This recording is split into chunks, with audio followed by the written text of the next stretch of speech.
to Co-op Mode, Round 60. This is the official video game podcast of Secret Friends Unite. I'm your host, Todd Oxtra, joined by the Canadian, Mark Carabin. Hello. My goodness, we've got a special guest today, a fellow Canadian. I don't know if there can be more than one, but I guess we're gonna see if that works. Omar Williams. Yes. Omar, welcome and join us. Thank you. I think I'll co-opt the Canadian name for the rest of the day at least. But yeah, thank you for having me. This is an honor to be here. Just talk about some video games. We were talking before. It was really fun. Even a little bit. I knew Mark already. Todd, we just met, but even in that little brief conversation we had, I can already tell we're going to have a great time today. Absolutely. That's what we're excited about. And Mark, tell us a little bit how you know Omar. Yeah, so Omar and I, we talked about this a couple of weeks ago, and Omar and I did some color commentary and play-by-play action on a Rocket League tournament with Alpha Experience Atlantic, new esports company starting out here in Atlantic, Canada, right in the name there. But yeah, Omar and I kind of met through that and have a mutual friend in my cousin Cole. So we kind of had a connection there. And Omar does some Smash tournaments. I'm sure he'll tell us all about that a little bit if you want. Actually, take it away if you want to introduce yourself a bit more than that. So yeah, for those who don't know me, I am an FGC and Smash commentator, and I host various esports events. I've hosted and done commentary for events for NBA 2K, Mortal Kombat, Street Fighter 5, Dragon Ball FighterZ, a lot of stuff, but Smash is like my number one thing. I've done events at the local level, national level, and international level. Been able to, broadcast some of the, best talent in the world for that game. I've got to meet a lot of people through that game as well, and I've been in that community for, like 10 years now. I'm old. for like 10 years now. Ever since I was in high school, I've been competing and stuff. And I competed for about 8 years up until 2018, where I kind of just decided I'm going to retire and just focus fully on like the broadcasting side of it. And yeah, it's been quite an experience. I've gotten a lot of opportunities because of that. Got to meet a lot of great people. And other than Smash, I actually stream as well. And I actually recently signed a deal with Elgato, the people who make, the capture cards and, microphones and everything like that, and my green screen. And so I stream for them now. So it's been a very eventful Congrats. Eventful year. I saw that on Twitter. That's awesome. Oh, that's phenomenal. Mark, we've been talking about you getting a new microphone. So I was just going to say, man, I've been looking at the Elgato mics, man. I'll talk to my people. My mic keeps popping and making weird noises. I got to get a new one. So if you can recommend the Elgato, I'm listening. Yeah, the Wave 3, this mic here, fantastic. I'll talk to my people. All right. Elgato, a hell of a company. Mark, I could not recommend them even higher, and they are smart. That's the capture card that I always use for streaming, for game capture, any of my video reviews and stuff. That's all through Elgato. I love their capture stuff, but I've never used the mics and stuff. But hey, you sound good on the mic, so maybe I'll start looking in. Thank you. It is a really good mic. They're a really good company to be with, so I'm really proud of that. It's awesome. Congrats. Thank you. Well, Omar, we know a little bit about you, but we're going to find out a little bit more and really about your gaming origin. So how did you become the gamer you are today? So I'm 27 years old. My first console was a Super Nintendo. And I remember the very first game I played was a game called Mickey Mania. It's very stupidly hard platformer on the Super Nintendo. And to this day, I actually can't beat the second level of it. When I was a kid, I couldn't, and now as an adult, I can't. But either way, it started from there. I grew up basically with Nintendo stuff. I had, with the exception of the GameCube, I had basically every Nintendo thing. I just played. There was never been a point in my time that I can remember where I haven't played video games. They've grown up with me. It's a part of my soul. It's basically a part of my soul at this point.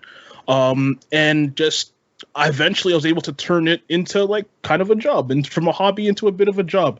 I could make a bit of money off of it, so that's also really cool. But I've been playing games since I crawled out of the womb, and I could process what a video game was. I've been playing video games. So what is your favorite fighting game? Ooh. So okay, I'm gonna ignore Smash because that Smash is special to me. So I'm gonna throw that out. But my favorite fighting game is probably Ultimate Marvel vs. Capcom 3. Nice. That game is just like the most beautiful mess of just confusion and nonsense that I have ever witnessed. And because of all the craziness and nonsense and stupidity that is in that game, it just makes something that is so chaotically beautiful that I could watch that game. I've been watching that game for like 10 years, and I could watch it for another 20. Like, that's probably number one, like my number one favorite.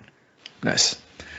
So you said you skipped GameCube. Any particular reason for that, or just needed a Nintendo break? You could move to PlayStation, something else, or what was going on there? So my parents were very anti-video game. Even though they bought me a couple of consoles. Like, I have a brother and a sister. They brought us, some of the consoles. So we had Super Nintendo, an N64, a PlayStation 1, and a Dreamcast. We had that kind of area. But after that, the whole PS2, Xbox, GameCube era, they were just like, you're not getting any more video games. They got us some of the handheld stuff, like I had the Game Boy Advance and a DS and everything, but the actual big consoles, they just said, you're not getting any more. You have your N64, go play with that. So I basically was playing PS1 and N64 up until like 2006. Oh wow! Yeah, until they got us an Xbox 360, and it just kind of grew from there. And eventually, I was able to buy my own consoles and buy my own games, so it just kind of grew from there. But that's why I skipped the GameCube. It wasn't my choice. We've all had that experience of, you have a Nintendo DS at home, and the Nintendo DS at home is a Game Boy Color, and it's like, there you go. Exactly. Yeah, we've all been there. We've all had that experience, and that's, I think, kind of shapes us now. It's like, no, I'm not missing out on this. I need all of the consoles because I missed one when I was a child. We've been there. Have the T-shirt. Well. Omar, it's a good thing that Nintendo allows you to play all of your GameCube games on all your modern Switch systems. I know, it's great, isn't it? Oh, isn't it? You've got like one. Nintendo Mario Sunshine. Enjoy that. Backwards compatibility is so great, guys. Oh my god, thanks. But in all seriousness, it's unfortunate because there are a lot of GameCube games that I had just straight up missed that I would love to go back and play, and you can emulate them. But if I could buy them, I would just do that. But they don't give us the chance to, so good old Nintendo. Our Nintendo. Yes. Well, awesome. Well, we're excited to actually, instead of talking about the past, we're talking about the present and the present that gaming is and what we've been playing. So, Omar, kick us off. So, wait, what are we talking about right now? I forget what have you been playing recently. Oh, shoot. I've been playing a lot of Monster Hunter Rise. Like an ungodly, unhealthy amount, to the point where I've been having dreams about it. I've clocked like in this week, like maybe not this week. It's only Monday. But last week in like 4 days, it was like 25 hours of gameplay in like 4 days. Like, it was bad. That's it was bad. Yeah, basically. So I've been playing that nonstop. I've been playing some Outriders when it works. And there's a JRPG on the Switch called Bravely Default 2, which I've been playing a ton of as well. I liked the previous games in that series, and it's basically been those three nonstop for the last like couple weeks. Excellent. The lack of non-Nintendo games is very disturbing. Omar, Mark will tell you I'm not the biggest Nintendo fan, but I love it. It's funny because Monster Hunter Rise, my son's 15, and he is a much better gamer than I was, and we were talking, well, do we want to try it? And we're like, well, there's a demo, you can play Monster Hunter Rise. I've not really been into Monster Hunter before, and I watched a little gameplay video. I'm like, I don't even know what's going on. He's like, Dad, that menu system is like unintelligible, and it looks like an MMO where they're just pounding on this enemy over and over again, and it's like, wow, I don't even know what to think. So I'm like, it's not for us. So, but on the other end, my son is like Outriders maniac. He's telling me how he's got all these purple weapons, purple armor. I'm like, I'm not even close. So, yeah. It's kind of. I have Outriders downloaded, but I haven't started it yet. Should I jump in? It's a very good game. Yes. It's just, it crashes. I don't know what console you're playing. I'm playing on PS5, but like it crashes a lot on PS5. Okay. Really? A lot of stuttering stuff. disconnects. It is relatively buggy. I don't know what it's like on the other platforms, but it's on PS5. It's kind of a busted game, in my opinion. That's why I haven't been playing it as much as I, probably should be. Waiting for some patches. Yeah, I played a little bit. I've gotten kicked out on the Xbox Series S. My son has issues with that too. They had a bug on crossplay still does not work very well. And there's no cross save, I believe. So it's a little bit of a mixed bag, and it's one of those things where it's going to get better, and it's not going away anytime. So it's one of those things where your better experience is probably going to be waiting another 2 weeks or so. Yeah, or maybe a couple months. I'm patient. I can wait. Yeah, but do your homework. Pick your class or whatever they call them. Yeah, I have been looking up a bit more on the classes, so I'm. That's it. I'm ready to dive in eventually, but I keep hearing maybe wait or maybe not. And then I been busy with some other stuff, so I haven't had the chance. But eventually, I will get to it. I'd give it a month or two, but it is a very good game when it works. It just doesn't work often. What class did you pick, Omar? I picked Trickster. Okay. I picked Trickster. So because you just teleport around the battlefield all willy-nilly, and you never actually get shot because they don't even know where the enemies don't even know where they're supposed to be shooting at. It's really fun. That's really fun. Which one did you pick? I picked Pyromancer, which is a mixed bag, but I do like some of the abilities, like to pull out, you attack and you pull out health, which is very cool. I like. Yeah. And Mark, one of the best things is the fact that they allow you to change the difficulty on the fly. Yes. It's called World Tier, which is nice, which you can, but the rewards are lowered. But my son was even telling me, he's like, yeah, I went from weird World Tier 6 to 5, and the enemy's health decreased by 50%. I'm like, that just doesn't tier right. Yeah. It seems like it should be more decremental or incremental. So it's a weird thing. Yeah. The math is a little weird there, but that is a really cool feature that it changes the difficulty on the fly. That's a really cool feature. Very cool. Anything else? Those 3 games are the only ones I've really been playing. There's a couple other things sprinkled in. I visit Battlefront 2 every now and then. Wow. I've been playing some Marvel vs. Capcom Infinite because every once in a while, because that's my fighting game itch right now.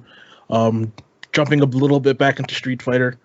Took a long break from that game because the online is really bad. So I took a long break from that game. But for the most part, it's basically just Monster Hunter, Outriders, and Bravely Default I've been sticking to. Nice. Well, Mark, you've been playing some games I don't even want to guess. I know a couple of them, but yes. Yeah, so most of the stuff that I'm going to talk about today, we were lucky enough to get some codes sent to us. So the first one I'm going to talk about is Stitchy in Tukey Trouble. Game Drive sent this. It is out now. Came out a couple of days ago, I think. It's usually $13 Canadian. I think it's on sale right now for a little under 10, so a little savings. This game is good. I'm not going to say it's great. It's kind of trying to be, or it reminds me visually of Donkey Kong Country Return, something like that, with the little tiki guys kind of taking over, and you play as a scarecrow that's brought to life, and you have to go and collect the corn and all that kind of stuff that they stole. So very Donkey Kong-esque. You're not collecting bananas, you're collecting this. And it looks really nice. It's very smooth. There's a lot going on, a lot of humor and stuff in the stages.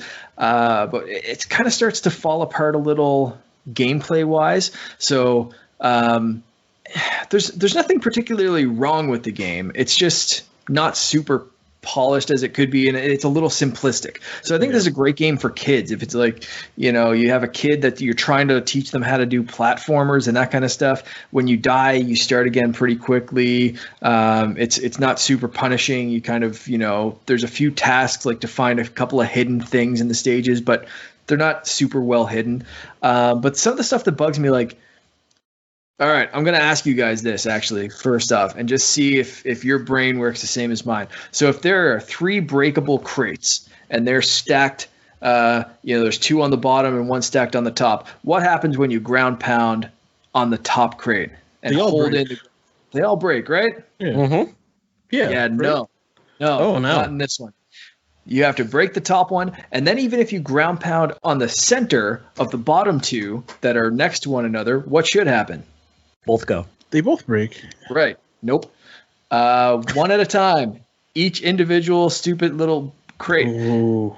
It doesn't sound too bad probably, but when you're playing, like while you're playing it, sometimes it'll be crates and it'll be 2 or 3 stacked on top of each other, and then a platform that you also have to break through. So instead of like holding a ground pound and just like satisfyingly going through all of them, you have to ground pound once, ground pound twice, ground pound a third time, ground pound a fourth time to break through the thing, and you break down to the lower level and you keep on going with the stage. So yeah, it's fine. It's like I said, for $10, if you have a kid or something, like for me, I'm used to the challenge and difficulty of something like Donkey Kong Country Returns. I'm looking for a little bit more in my games, but for this one, if Finn was old enough, like a couple of years older, that he was just getting into games, I'd probably hand him this one and be like, here, have fun. It's $10, and let's learn how to platform. Yeah. So it's fine for that kind of stuff. Like I said, a lot going on visually. It's a very cute kind of game, but that's kind of it for that one. But thank you to Game Drive for sending us that one. It is, like I said, on Switch right now.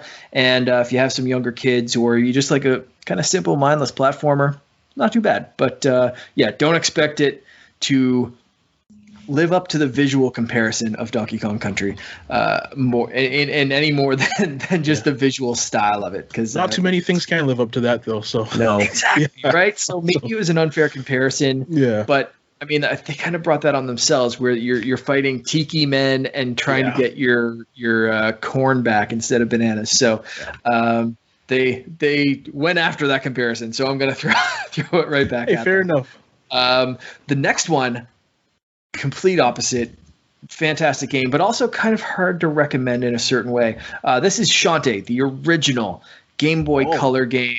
Limited Run Games did this one. I just got the code from it for Way Forward, so thanks to those guys. They're always amazing with their support, including like some stuff for the stream we did for Bobby a few months ago, and they're always great sending codes. Anyone that listens to this show or listen to my stuff know I love the Shantae series. I loved this game back in the day. This particular version comes with the Game Boy Color and the enhanced Game Boy Advance versions, and some cool kind of like concept art and stuff to see, because when you play this game, and this is where it becomes hard to recommend, unless you really love this series, it's tough to recommend it compared to the newer games. It feels a lot, especially if you're playing the Game Boy Color version, feels a lot like going back to an NES game. If you're the type of person that enjoys and appreciates that, to see where games have come from, to see, how series started and that kind of thing. If you like going on Nintendo Switch Online and playing the NES classics, this is a great recommendation. Go pick this up. It is launching April 22nd, so I think it's going to be out, Todd, or maybe the day this goes live. I think this. Yeah, right on. Yeah. Okay, perfect. So by the time you're listening to this, the game should be available for purchase. It's only $10, and I think that's the Canadian price. I might be wrong, but I mean, it's great. So if you love this series, this is a great way to find out how it started. But if you've been used to the hand-drawn new mechanics, this one feels a little stiff. The movement's a little slow at times. Obviously the visuals, like I said, it takes a bit of a hit. It's Game Boy Color. It looks like an NES game. That's whatever. But man, yeah, I loved going back and playing this. It brought me right back, but also reminded me like, oh man, games just like straight up, like I'm used to the big hand-drawn 4K awesome animated style of like the newer Shantae games, and it's like, ooh, this is hard to go back to. Yeah. Even the Game Boy Advance version, I put a little time into that one too, but I mostly played the Game Boy Color since I got this code. But it can be tough. You ever go back to a game you played as a kid and you're like, I swear to God, this looked so much better before? Oh my! I went back to play like RuneScape like a couple weeks ago, and I'm like, this looks terrible. Yes. This is horrible. Yes. How did I play this crap for like 5-6 years when I was a kid? It's terrible. It's the worst game I've ever played in my life. And see, this game's not like, they do some cool things with the visuals. Like there's a cool thing when you're going around to select like where you're going to. You go into the dock or you go into the save room, that kind of stuff. There's this like cool like over the shoulder third person view, and then Shantae kind of goes off into the distance, and it's a really cool animation for such a limited hardware. It's just like I said, when you're used to the absolutely beautiful hand-drawn 4K graphics and super smooth animation of the newer Shantae games, this one's a little tough, but like I said, it's cool to see where the series came from. So if you're a fan, check it out. Even if you can't get the full like limited run games collectible, you can download this version now. So it's kind of cool. Nice. Yeah. And the last one, I got from Flynn's Arcade. This one's called What Comes After. It is I'm going to say it's just kind of like a walking simulator, talking to people kind of game. Really kind of different, really different pace from what I'm usually used to. But this one straight up made me cry. I'm man enough to say that. You go, and it might just be, like recent events and stuff, but you're a girl that ends up on a train, and you wake up and you're on a train of the dead. It's ferrying people. It's not, you're ferrying people to what comes next. Okay. Or what comes after. Sure. And basically you can go back to your car, and I think I'm guessing that would end the game, but I didn't do that right away to see how, because they say, or go talk to people. So you talk to everyone and find their stories. And some people are super grumpy. Some people can't believe they've passed, and other people are very content with it, and they're trying to teach you something. And it deals with some dark thoughts and some suicidal topics of saying, like, I've kind of wished for this. Maybe it's good that I'm on this train, and then you find out that you're not supposed to be on the train. So you find people that have passed and talk about why life's worth living, or maybe why it's not. And it's very real and very sad and very, I wasn't prepared to see young people on that train or animals. That broke real hard. So if you're a fan of Futurama, you might know the episode that I'm talking about when it reminded me of that. This game was, if you want something, if that sounds appealing to you, you want some real seriousness, this was good. It's short but sweet. Take my definition of sweet with a grain of salt, but it's strangely uplifting. But yeah, it made me happy and sad cry. And it's $9 Canadian. It's on Switch right now. Check it out. What Comes After. And then I'll end on a happy note. I've been playing Pokemon Alpha Sapphire. Good. I was about to cry. I was about to cry, man. Yep. There we go. Before we, Pokemon Alpha Sapphire. I was talking to, oddly enough, a tattoo artist about some stuff that she's been designing. Just saying I'm a big fan. I entered a raffle contest, and we were chatting a bit on Instagram, and I was like, I love your Pokemon designs, and we talked about Pokemon for a bit. And she said her first one was Pokemon Sapphire, the original, 2002. I was like, I haven't played that game since it came out on the Game Boy Advance. I was like, they did remake of that one, right? Yep. I was like, somehow I missed the remake. She was like, yeah, Pokemon Alpha Sapphire and Omega Ruby. And I was like, I completely missed those. I'm going to have to go. So I downloaded it that night, and I've been playing since, and it's been really cool. But the even cooler part is that my wife watched me play for a bit, and she said, I'd like to try a Pokemon game, because her only experience has been Pokemon Go and Pokemon Let's Go Eevee. None of those count. They don't count for a real Pokemon experience, right? So I just bought her. I was like, if you want to play a Pokemon game, no question, I will straight up just buy you a game, just play it, and just enjoy it. So I just bought her Pokemon Sword.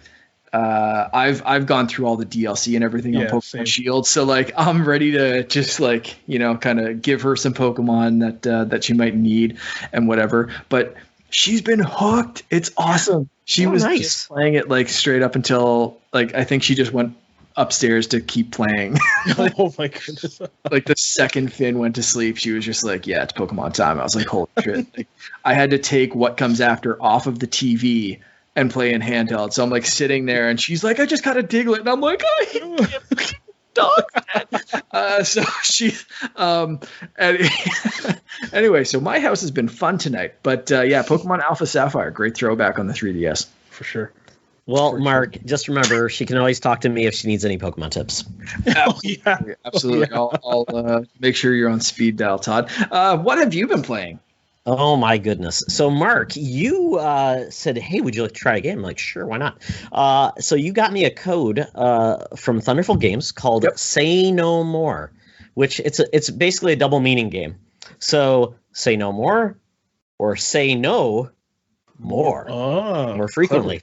So this game is like a fever dream of a workplace anime, but it's in blocky like N64 graphic style, I guess, and it feels almost like Minecraft though, in the way that it's very simplistic textures.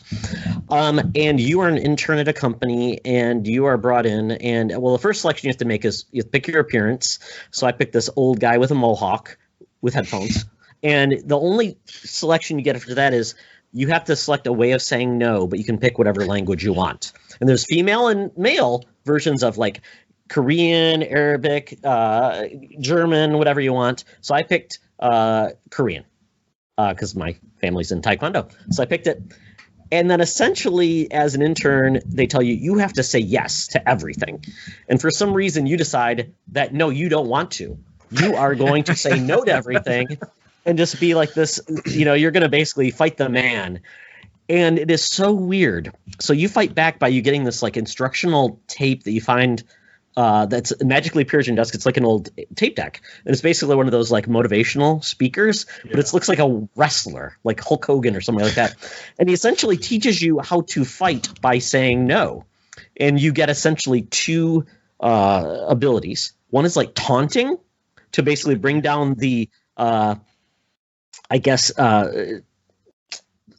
courage or morale of the person you're taking on, and then you say no. You basically have to hold down the space bar to a certain extent. You see like a little dial, and if you hold it too long, you get like your stomach hurts. But if you do it enough, you basically say no, and it causes the people to shoot across the room and break the building. Whoa. So it's like destructible elements. This sounds cool. It's such a weird game, and as you go through it, like the first one, you have to beat the supervisor.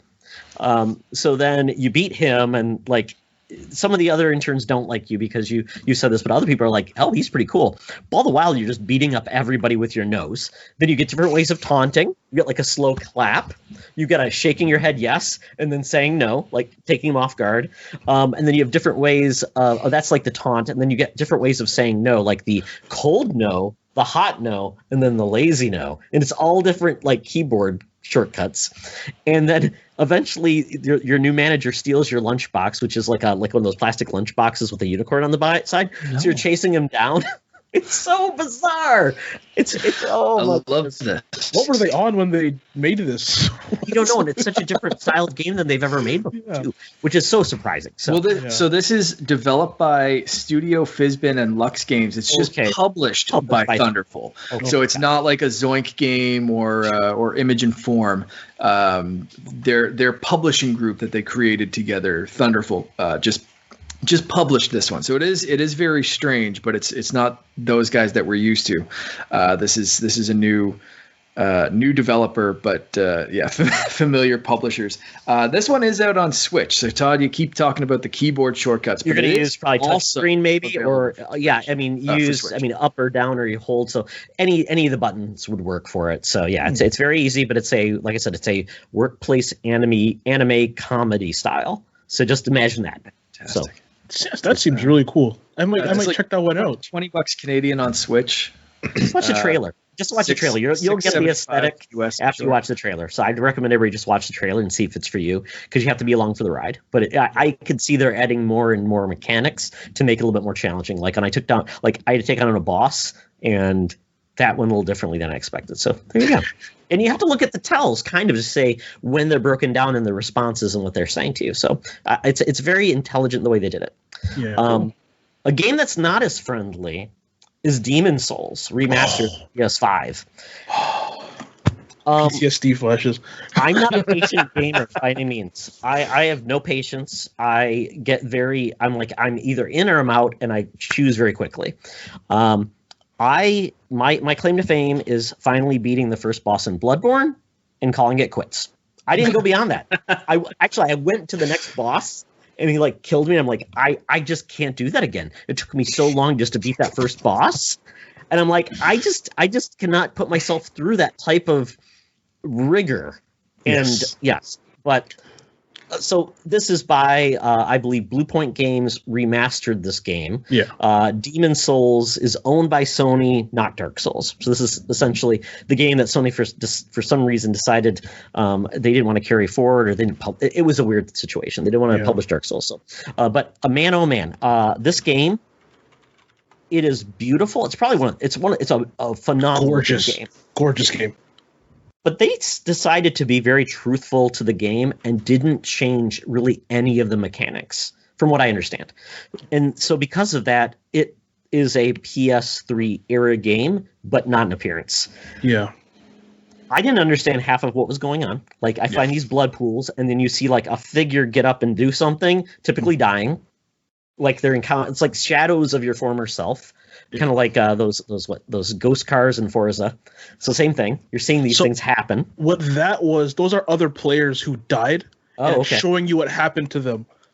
So you could actually use those for information. If there's like a trap around the corner, you see them run around a corner and just die, you'll be like, oh, okay, there's probably something around there. I should take a step back before I go. That's what that was. I had to figure that out too. Well, but then you see shadows, like you see these other characters where like shadows in the background, which like, is that just another player that's like online and they're not engaging with me? So it's very interesting. You do have this weird like online mechanic that's different. You get like written notes on the ground too. That was just like the lamest things in the world, though. It's like very few of them were actually helpful. Like, bad guys up ahead. I'm like, yeah, I know. Thanks. I mean, there's always bad guys. So yeah, this game is hard. But thank you. It's very non-intuitive. You select your class not really knowing if that's a good decision. But you go in and you basically you port into this world, and this game is very unforgiving. Once you start doing really badly, I don't know how you recover. Like, I got the farthest I got was like my second run, but after that, I ran out of health. I didn't find any good weapons, so I felt like I knew what to do, but I wasn't good enough, or I just didn't like the mechanics enough, like the combat. Versus like a Bloodborne, I really like the combat and I like the movement. I like the different. So I think it's more of a game where you have to use your parry and you have to use your basically your defense and your movement. And I just can't get good anymore. So so it's for some people. My son says he's going to try it, but he probably never will. But I want to see how he does because he's never played one before. So that'll be a good experiment. But go ahead. I was going to say, like you said, it definitely feels a bit dated gameplay wise, but I feel like that kind of adds to the difficulty as well. So I guess that's just kind of a part of it. But no, other than that, I agree with everything you said. Yeah, I think it's a treat though for fans that honestly can't play that game anymore because you don't own a PS3. I don't think it's streaming on PS Now, so the only way you can play it now is with this new enhanced form, and it's a PS5 only game. Yeah. So it is kind of limited, but I think a lot of people are going to be very excited about this game when they can actually play it. If you like a Souls-like type game, because this is the granddaddy of it. So enjoy if you can. If not, you'll be very saddened and beaten. But I played something else though that had me very excited, but once again, still doesn't make any sense. The Resident Evil Village. They had an event last week, and they announced this new series of demos for the game and gameplay. The way they're doing is very weird. The first version is already gone. It was a half hour long. It was on April 17th. Half hour, you could play it for it was like 5 hours it was available. Half hour long. The next one is, I think, the 24th, half hour, and then there's another one like May 1st, an hour long. They're both all different. But man, oh man, I love 7. I love the old games. I love the new games. And this game is so cool. I'm hearing now rumors that there's going to be crafting, and to survive, you kill actually animals, and you basically prepare meals out of the animals, which is a new bent. This is focusing on werewolves and vampires, which is completely different in this old village. So it has feelings of Resident Evil 4, but it's in first person. I'm just really excited for this game. Everything I've seen, it's a beautiful game. And it's amazing. This engine is used for Monster Hunter Rise, which is fun. It's this RE engine. It's just weird, and it's also going to be on PS4 and PS5 and Xbox One and PC. So I'm actually playing this one, Mark, on Stadia. I pre-ordered on Stadia. I'm getting that Stadia kit, and I'm like, you know what? Why not? And I've had great luck with Stadia. And the cool part about Stadia is I got the Frontier kit with it for free, or Frontier kit. I'm just calling it that. Whatever the Members Plus collection, whatever you want to call it. But it comes with the controller and the Chromecast dongle, which means I can play it on any TV. Oh, that's I'm not so cool. tied to anything. Because when you have a 15-year-old kid and our PlayStation and our Xbox are tied to the TV, Dad rarely gets to use it. So I might play on my little 13-inch TV in this room, whatever. on the highest of fidelity. But yeah, I'm excited to try it. And I'm getting the free versions, not the free version, but the Stadia non-premium. But for the first couple weeks, I can go up to 4K gaming if you want, if you have a screen that supports it. But quite honestly, my PC is only 1440p, the monitor there, and then all the rest of our TVs are 1080p unless the main TV is 4K. So for me, it doesn't matter. I get the free version is good enough for almost all my TVs. So I'm excited to try that and try that out. I mean, so why not? But I can't wait. May 7th is when this game comes out. So excited. I just love all the memes that are coming out of like, oh God! I know exactly the lady Dimitrescu, and it's like, here's how I'm gonna run away. It's like, oh no, don't catch me. Are you into big step on my face? I was gonna say, are you into domination? Are you into bloodletting? I'm sure there'll be furry memes when the sexy werewolf lady comes out. That's coming. You know that. I'm sure. It's just I keep seeing the trailer or the demo footage, and I haven't played this myself at all. But I keep seeing the demo footage, and then people like cut to like something from like Scary Movie or something. Else. They're just like, "Oh, don't catch me!" Or like there was what is like, just amazing. Funny enough, speaking about that, I actually watched a video today where somebody did the science to where what would happen if she actually stepped on your head. And it does not go well for heads. Let's just put it that way. Does that ever go well for heads? No, hey, but you know what? That's what you're into. Then more power to you. But for me, I like my head firmly on my shoulders. Yeah, it's like gambling, right? How far can you go, right? It's like too far. Oh wait, it's too far. It's too late, right? So yeah, okay, that went someplace. Do you expect anything less, Todd? If you want more hot takes like this, Omar, they'll follow you on Twitter at the end. We'll tell them how they can do that. Yeah, for sure. Excellent. Well, last game is one I'd highly recommend to everybody. It's very family friendly, all ages, and if you are a fan of the 80s aesthetic, Goonies, Stranger Things, that type of thing, this definitely ties right in. Kind of like I've talked about Stranger Things 3, the game.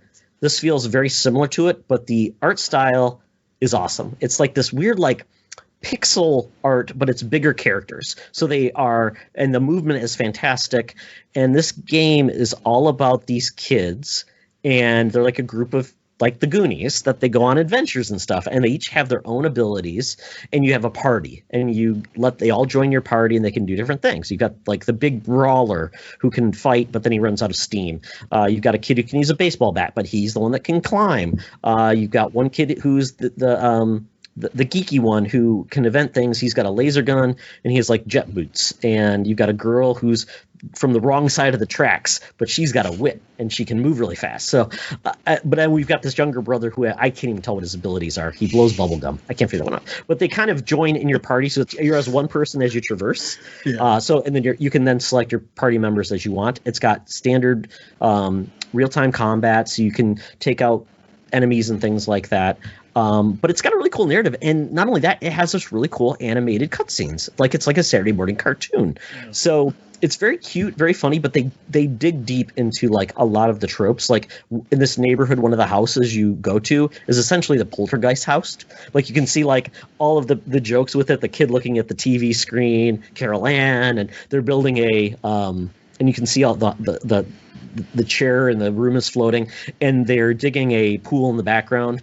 And part of the trope of this game where it really goes off is you get this device that allows you to see into the spirit world. Well, then you go back to the house when you can see the spirit world, and there's all these people like lifting up chairs in the background. It's very cute, very clever. I'm very much in the beginning of this, but this is on this is on Game Pass, so it's there if you want to try it. Crossing Souls, it's very fun. I commend I even tweeted at the creator. I'm like, you guys did an awesome job. Really appreciate that. It's very fun. I really like the aesthetic. I like the gameplay. So if you're looking for something just very fun, Crossing Souls. I have that on Switch. I never really got into it too much. I literally just set it to re-download on my Switch. I'm gonna jump into there. Hopefully that's on the PC Game Pass as well, because I have Game Pass on my PC. That's where I'm playing it right now. Oh, I'm playing it I will download that as soon as we're done this. I just looked it up as you were talking about it, and this looks really, really interesting. Yeah, and now that hearing you describe it as well, yeah, it looks cool. Awesome. Well, that is it for what we've been playing, everybody. So, tell us what you've been playing, and if there's anything you'd recommend. If you have any more work time anime games or Sadfest games, let us know. With that, though, we're getting to the news. And as we've been transitioning into the news, our news will then inform our topic of the show. So this is all about Sony. There's been a change in narrative about Sony that is really I'm the Sony fan.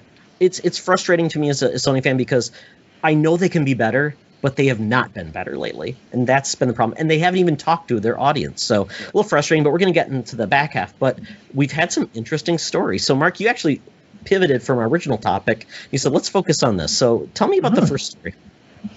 Yeah, so basically it's can anyone even catch Sony? Sony's officially, or PlayStation 5 is officially the fastest selling console in US history. This is according to NPD, so fairly trustworthy source.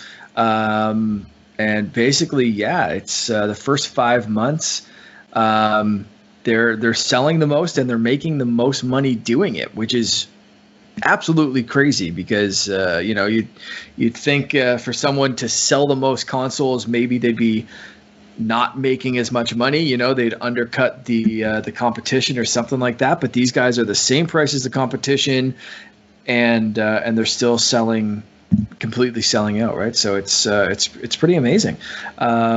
And that's basically the short version of it. We'll probably get into a little bit more as we keep going. But do you want to keep going with the next bit of news that we've seen?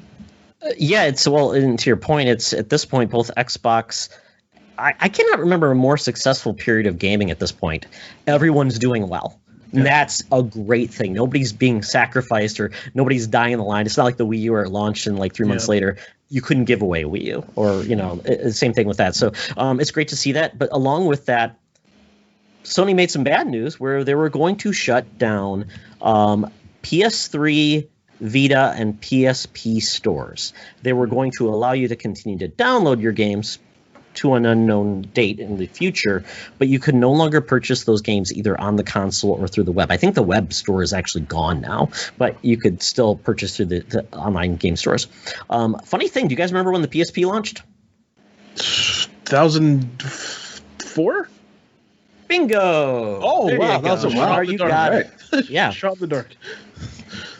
That's a long time ago. That's 17 years ago. Did anybody still think you'd be able to buy PSP games? I didn't think you still could. I never thought about it ever. Yeah, no. I never even thought about it. No, I was shocked to hear that store was still up. The PS3, I kind of understood, maybe shutting some of the function down. Like, we're at PS5 now. PS4. I still thought it was a little early on PS3, but if you asked me a store that would be shutting down this generation, I'd say probably PS3 made sense to shut down, maybe a little further in this generation, but still probably this generation. Vita really surprised me on this one because there's still games in development. Yes, sure, it's not the most popular platform, but like, what the hell? Like, you don't have a replacement product. It's still fairly recent. I mean, it's 8 years ago, 7 years ago, something like that. Like, it's not like super old like the PS3 or something. And the Vita still does decently in Japan. Handheld gaming in the Western world isn't as big as it is in Japan, but the Vita still does pretty decent numbers. Like, games do pretty decent numbers over there. Like you said, there's still games in development. And it's not like they're going to port the Vita games to PS4 or PS5. So it's like if they take down the store, those games are just gone forever, which is terrible. Absolutely terrible. I didn't realize the Vita is now 10 years old. Yeah. Oh, wow. Jeez. So I think some context to this is, the Vita, I don't know what the final hardware sales were. I think it beat the Wii U finally. I think it got to 14 million or something like that. The Wii U got about 13.5 million. Yeah. And it's basically, yes. I think the most famous right now is Colin Moriarty. He actually developed a Vita game. And he bought a dev kit. He just bought a new dev kit for the Vita to continue doing it. He's like, why would you sell dev kits and you're going to make this announcement? So I totally get that. I don't know. This puts it about the same, a little bit older as the 3DS. Yeah. It was right around the same time. I think 3DS was also 2011 or 2010 in that, Yeah. So, the 3DS, obviously far more successful, but it does make you think that the Vita just was troubled. Even try to find memory cards for it that aren't $1 billion as it is. Because it's a scarcity. That's an interesting state. So we have this mixed bag of like, oh crap, the PS3, there's no backwards compatibility on PS4 except at PS Now. The PSP, known as one of the most pirated systems of all time. Yeah, I think that's why it was so popular. 80 million. It's the system you never knew sold as much as it did was the PSP. It sold like 83 million. That's 83 million is like one of the high. That outsells the NES. That's for context. That's the PSP. So, and also had Monster Hunter. That was kind of like Monster Hunter was really where it came into life there. So all this bad news, people are angry because they're like, well, this kind of shows the dark side of digital gaming. What are you going to do? The games get very sparse. Physical gaming is becoming. How are we going to get these games? Mm-hmm. So Sony decided out of the blue, just even today, came out and said, we've reversed course on all but the PSP. PSP kind of makes sense. Yeah. It's been 17 years. Yeah. There's no other, except for the, God, I guess we had to go back to it's even before the Xbox.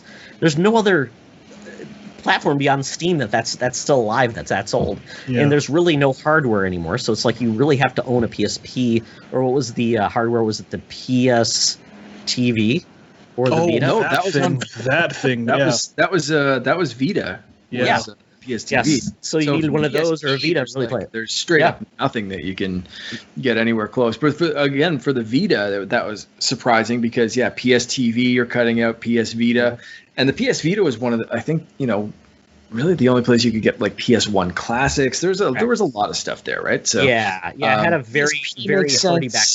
Vita was a little tougher. I think my issue with them getting rid of the PSP store, because I'm big on game preservation. Yeah. I feel like games are as much of a part of history as anything else.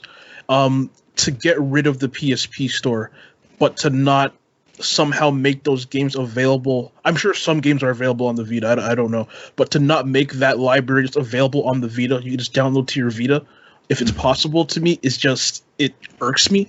Because that's history. Like, if I want to play, like you brought up Monster Hunter, if I want to play up the first Monster Hunter, once they shut down the PSP store, I can only emulate it, which technically isn't legal. But I know if most people had the chance to just buy the game, if they want to play it, they would do that instead of trying to emulate it. So just erasing history like that for me, it really irks me. I hope they, backtrack on that too. I don't see it happening. But yeah, it just really irks me to see them basically just erasing history like that. Yeah, it kind of takes you to the point where, so at least they corrected the PS3 and the PS Vita opportunity to still buy games. The biggest issue still is they aren't making Vitas anymore. They've discontinued the line. So it becomes a point where it's like, who are we selling these games to? We have a finite number of people that own a Vita. So really, if you don't own a Vita, every single person bought one, and you're still only selling 15 million copies. Exactly, and it becomes a point too where they've talked about this. The PS Vita, they did a lot of stupid things because of the PSP piracy issues. Yeah. So that was part of the problem with using the memory cards that were proprietary because of that. And I think the other part is they knew opening it up for piracy again was just a challenge. But with that, so the question then becomes, what does this mean? Because there's really no way to play PS3 games or Vita on a modern piece of hardware you can buy today. Because that's where we're at now. Yeah. So that's one of the challenges we're going to have is, what is Sony going to do? And I think this will take us into the topic in a second. But I said one more thing that Sony has done. Just if I didn't mention it, Sony is keeping the PS3 and Vita stores open to buy and download. So you're good to go there. PSP is not. That's July of 2021. So buy those games now. Well, last story, though, is really weird because they found a bug in PS4's firmware that basically says if the CMOS battery, it's those weird flat batteries that go in like weird electronics, and they last typically 15 to 20 years. If that dies and you put a new battery in and you cannot connect to the PlayStation Network for some reason, you can no longer play any games. Right. And that's tough. I saw Spawnwave actually do this on his video. He put in the battery, it turned his PlayStation back into 1969 when he put a new battery on. He couldn't do it. Wow. So this is an odd thing because it's like 15 or 20 years, that's the life. I mean, honestly, are we going to expect to be able to play PS4 games on a PS4? Because will a PS4 even function in 20 years? Meaning the DVD drive, the Blu-ray drive, the all those things. When we talk about modern hardware, the more complex we make them, the less likely they'll survive the ravages of time. Moisture, dust, cockroaches apparently was a problem with the PS2s, where cockroaches would tunnel into them. Same with PS5s, honestly, too. Yeah, so it's a warm place, right, with a lot of fan noise. It's a happy home for. Here's the tough thing, though. PS4 launched in 2013. Mm-hmm. Yeah. So we're already approaching the 10-year mark. Which is crazy to me. Because I still remember that E3 when... it was the same with the Xbox One, that E3 where Xbox came out and they were like, we're doing all these DRM things and you need the Kinect and yada, yada, yada, blah, blah, blah. And I'm like, wow, that was almost 10 years ago. Yeah. Jesus. Yeah. I remember it perfectly. So this doesn't become a question of, are we going to be playing these consoles in 15 or 20 years?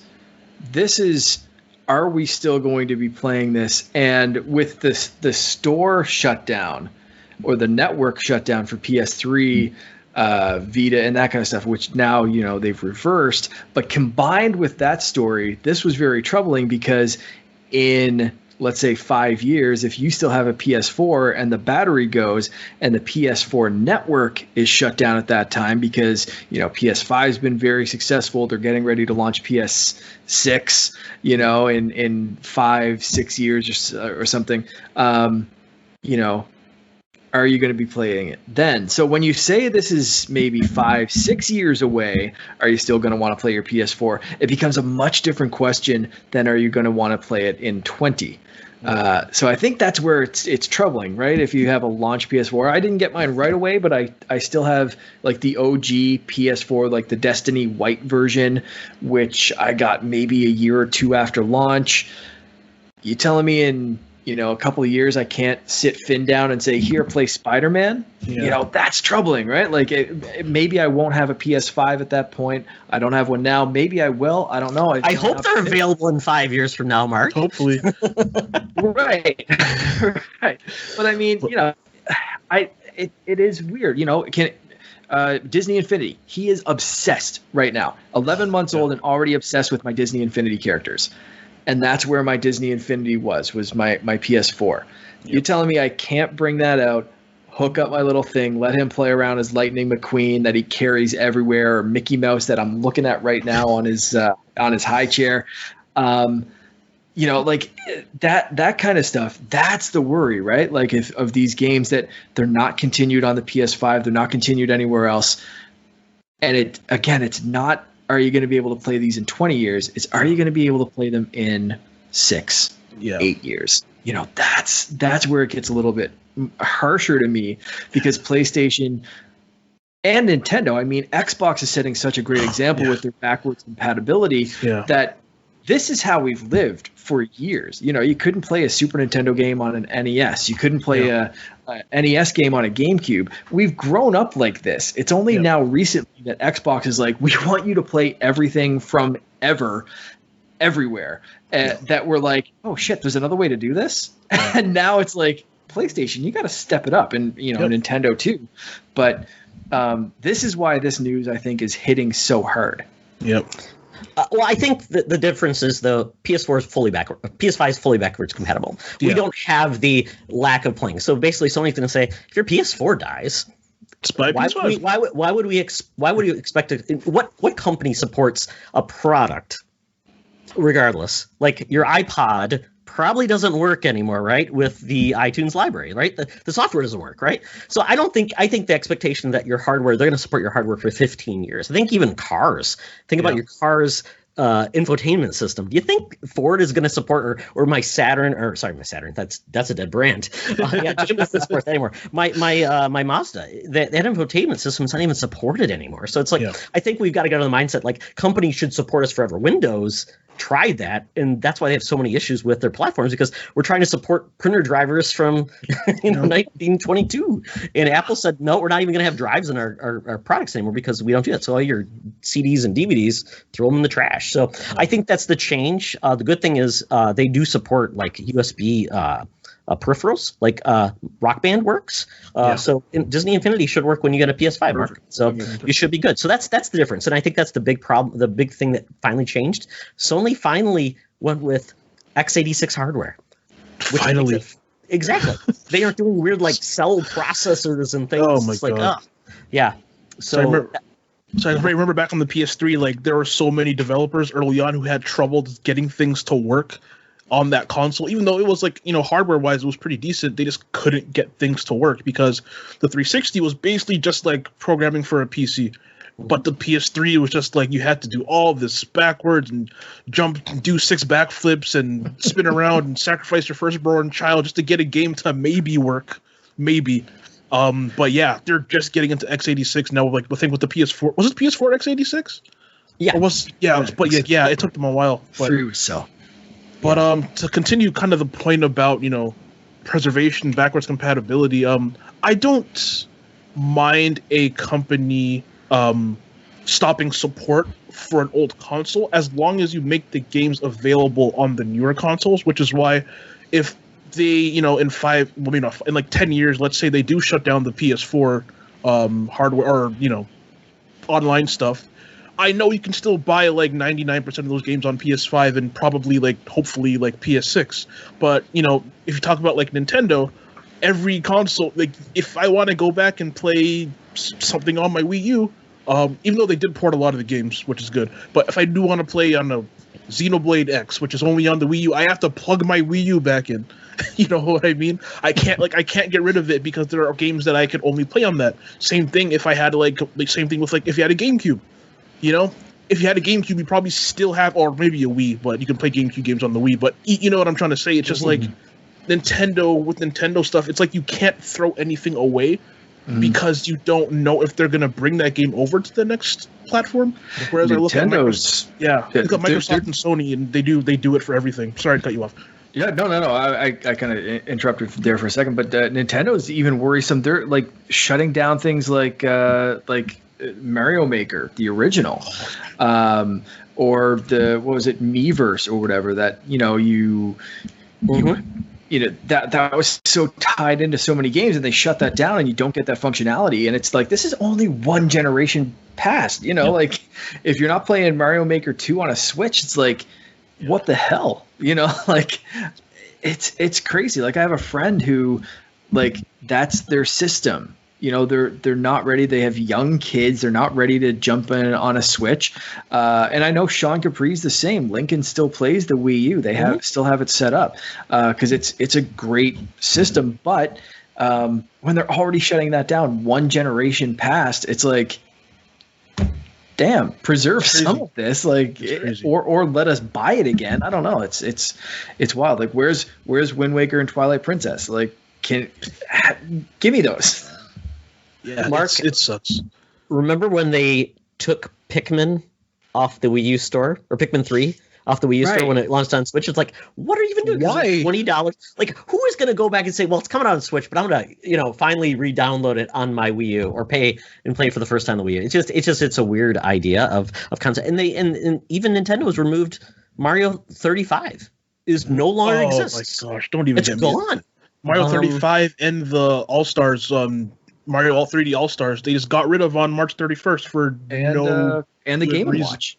Yeah. Oh yeah, and the physical Game & Watch thing. It just for no reason they got rid of it. And the Mario 3D All-Stars was sold like 8 million copies in like the 6th month, which is crazy.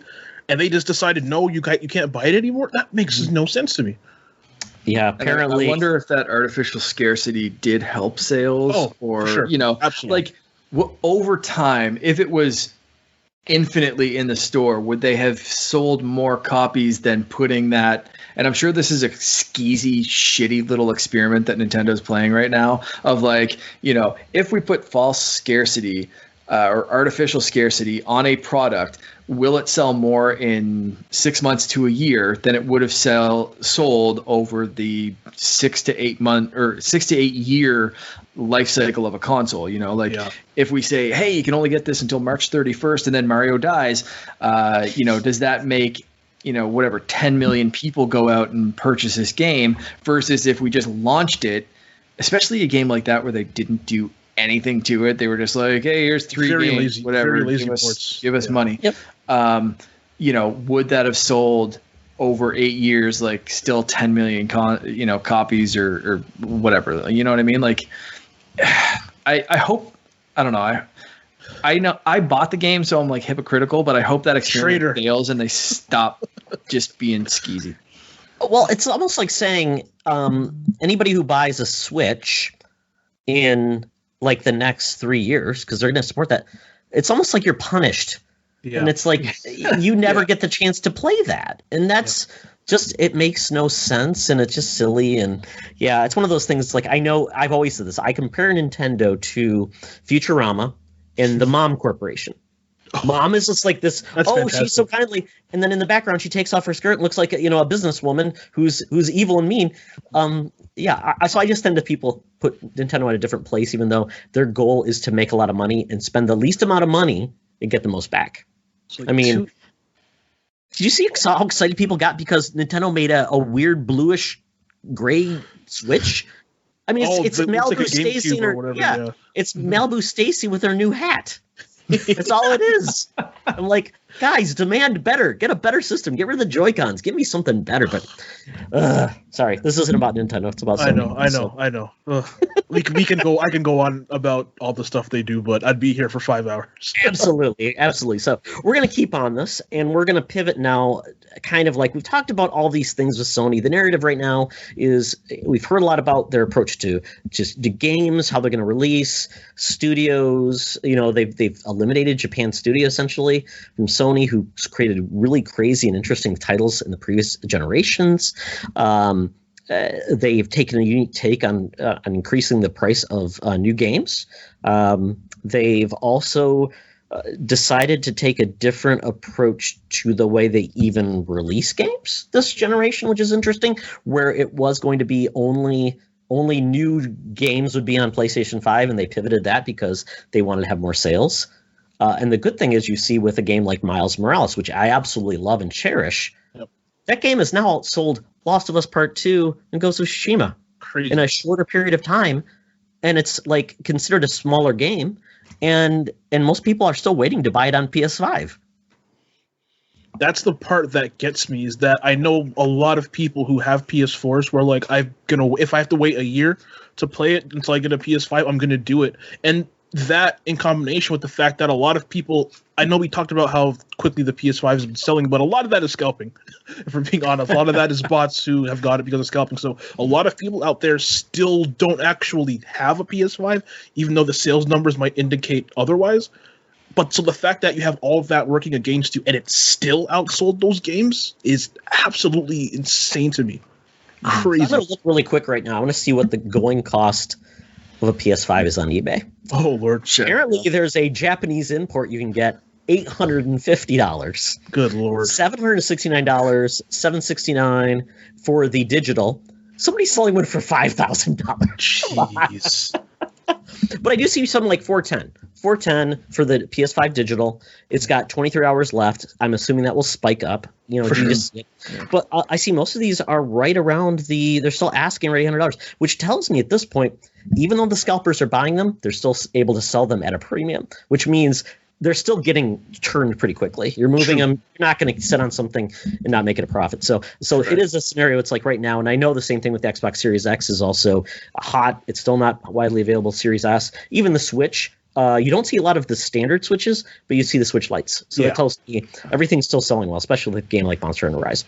So Sony's in a weird position, and that's got and I know they're not making money off of the standard PS5, and I know they weren't making. Well, maybe they are off standard PS5, not the digital though. I'm assuming that disk drive is not saving them any money. They think they can make it up in digital sales, regardless. But I want to just really pivot this to the state of Sony. I think we parse this in a couple of different ways. Talking about the studios, their partnerships with their games, the services, and the hardware.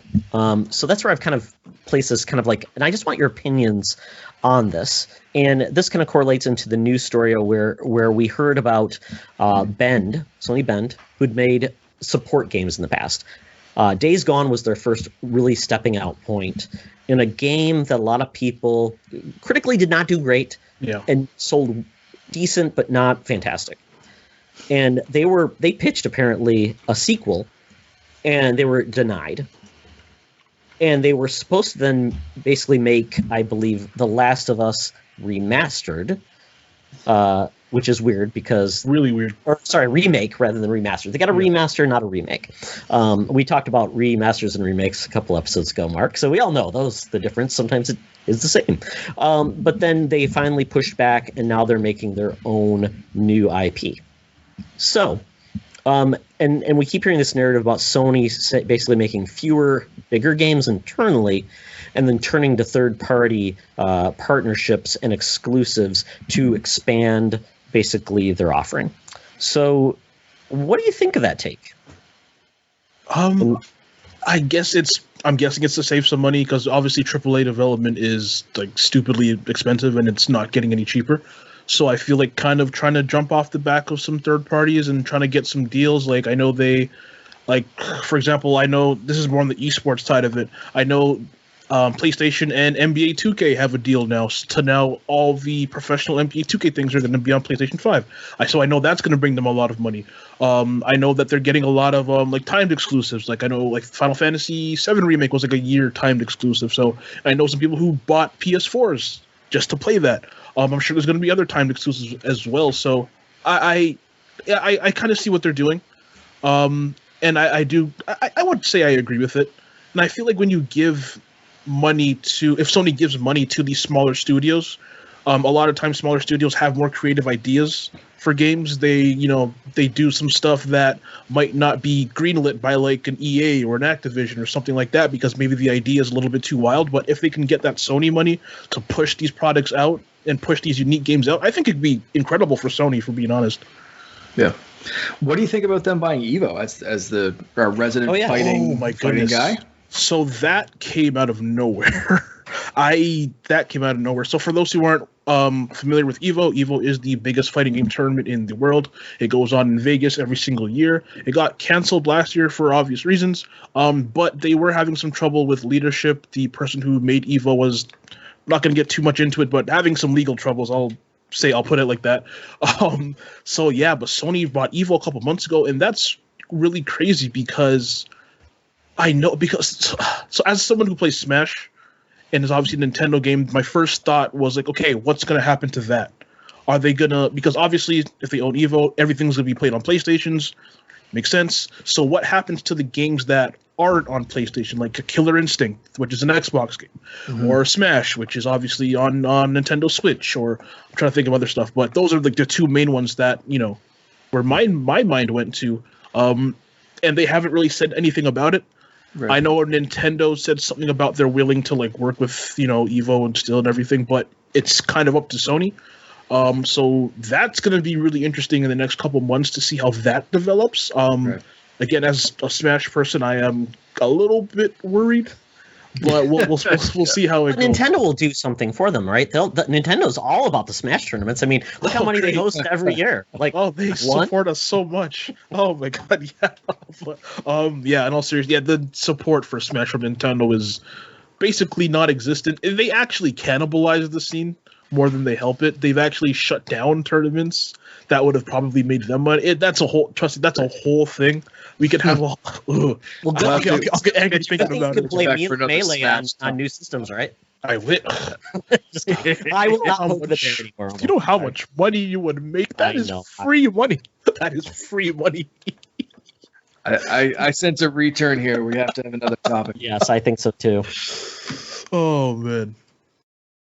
But yeah, I mean, that was an interesting move. I mean, they're doing some interesting things. I mean, they just bought. I mean, just even further, they've bought like Crunchy. I mean, Sony is like, as a corporation, is an odd bird, right? I mean, they do movies, TV. They make some of the best cameras in the world with their lenses. They actually deal with Microsoft for their lenses. Sony has to deal with for their. I think they have a deal for their server softwares. So they're doing some weird, strange bedfellows and everything. Yeah, it's really an interesting agreement they made. And they also then make TVs and things like that. And they have music, but so PlayStation is now the biggest part of Sony. It is their moneymaker. It is the thing that we thought maybe it would die off in the PS3 era, and it has not. It's grown. All those services they have and they make money off it is a big deal. And that's a different position than say Xbox, where Xbox, I don't even know if they blink if Xbox makes money, because I think Microsoft Teams makes more than Xbox does in a day. I mean, so it's interesting versus Nintendo, where Nintendo is really all about that. They don't have anything else. So it's an interesting mix of like where everybody stands and how they support, and they're supported and what they can spend and do different things like that. So, so I mean, we know Sony's doubled down on the third person, AAA, over the top, high budgets, the rotoscoping, the actors doing things, and it's paid off because nobody else does that. That's their. And everybody says, well, why does Sony do that? Because who else is doing that? Third party, you get some instances, but nobody does it like Sony. And it's paid off. Kudos for them. And they've kind of built that up with their own internal studios over time. They don't have as many internal studios as Xbox does now. I don't know how they compare to Nintendo. I don't know if Nintendo has 11 or 12, or they've got a lot though. Yeah. And so the last one Sony added was Insomniac, and that's worked out very well for them. Amazingly. Yeah. So the concern would be that smaller risks tend to pay out eventually, or they don't. But I mean, if you take a risk on a game like Last of Us, which people didn't even know, it's like, why don't you keep making Uncharted games? Well, they wanted to make something else. That paid off big. You let Sucker Punch, instead of making a superhero game again, they made a samurai game that was beautiful and well-renowned. You make Media Molecule, who made Little Big Planet, make Dreams, which nobody still understands what the hell that is, and if it makes money or not. So it's a mixed bag, but they did get rid of Japan's studio. But I mean, we know they've got bigger games coming, God of War and things like that. Gran Turismo finally might come out. So it's an interesting mix of where they're going to be and where they're going to go with their internal studios. But a lot of people would say, if it's not broken, don't fix it, which I think is frustrating to a lot of people, because they still don't make a great first-person shooter game. They still don't have a lot of great online games. So there's areas where they don't play, and that's frustrating. So they have to turn to second and third parties. So do you guys have like a favorite like Sony franchise? Man, I know Spider-Man is recent, but that game, like, as someone who's a massive Spider-Man fan, like, behind my screen here, I literally have a stack of comics. I think I own physically like 200 Spider-Man comics. Like, I love Spider-Man. That game was like one of the greatest gaming experiences I've ever had. I know this is like a corny catchphrase, but it legit makes you feel like you are Spider-Man.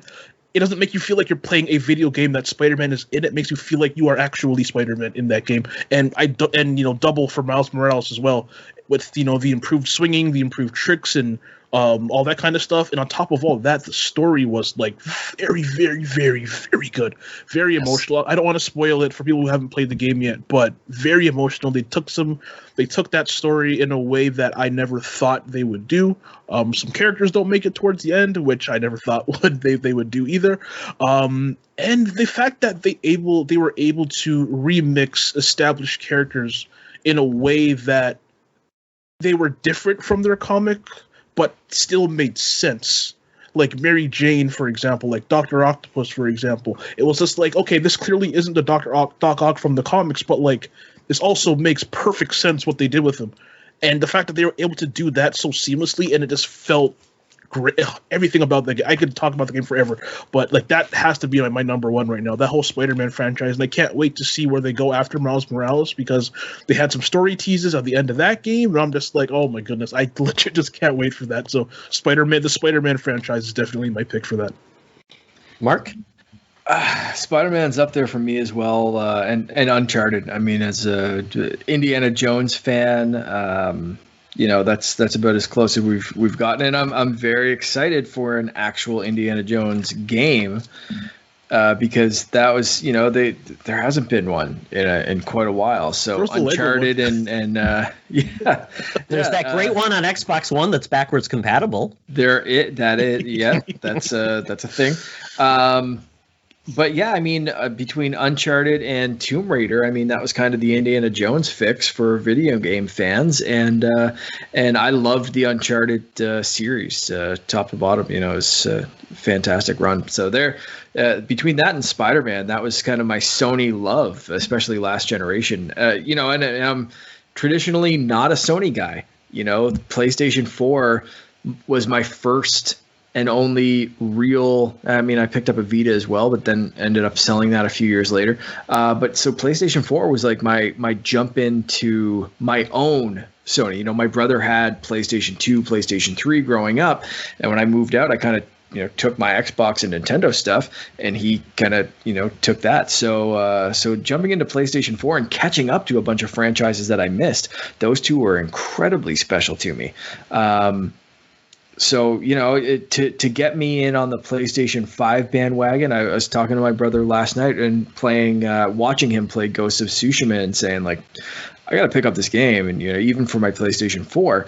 And he said, you think you'll eventually get a PlayStation 5? I said, maybe eventually, but I need those exclusives, right? So those franchises are what's going to bring me back. And, Sony kind of, I'm happy that they did, but they shot themselves in the foot. They, like you said before, they were so, like, this game's only going to be available to PlayStation 5, only going to be able to play it on the PlayStation 5. And then they turned around at the end and said, nah, we'll do PlayStation 4 as well.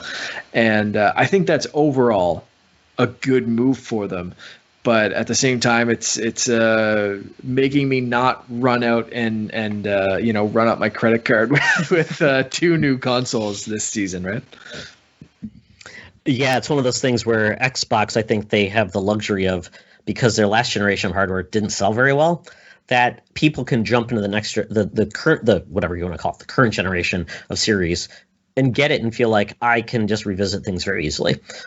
Nothing was calling to people, though, in the Xbox One generation, I would say. I think it's a fair statement. And they've changed around where it's like, oh, you don't have to worry about it. You can now play it very cheaply, and you can jump in. And that's an interesting mix. And Nintendo started fresh again. So I think that's one of the scenarios. Like, some people started fresh, where Sony is kind of like they're carrying 115 million owners from the past, and how do you bring them forward? And some are ready to jump, and some can hold off, which is nice. It's nice to be able to do that.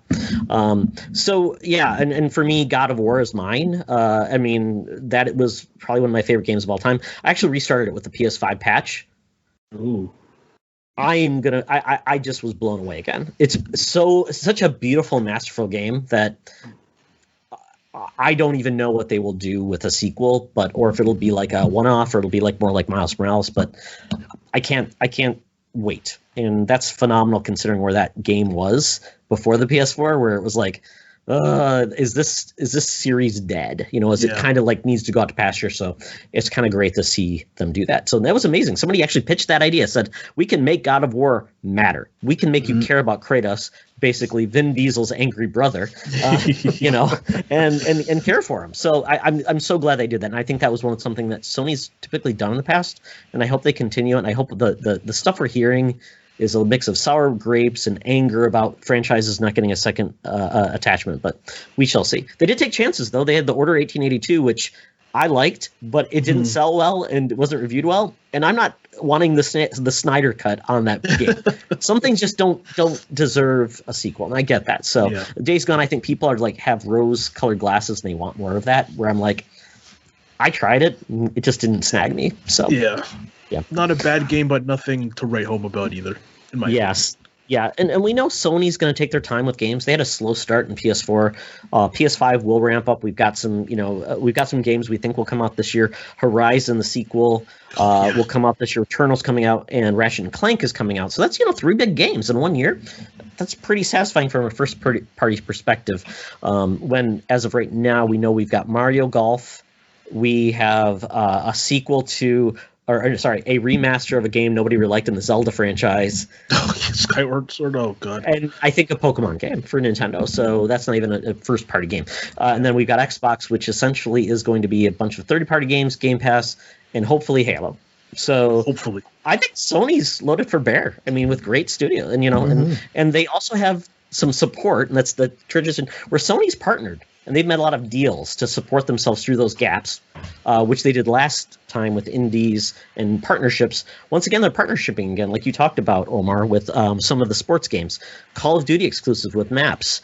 And then we've got this group of like trusted second party and third parties that are making big exclusives and unique exclusives.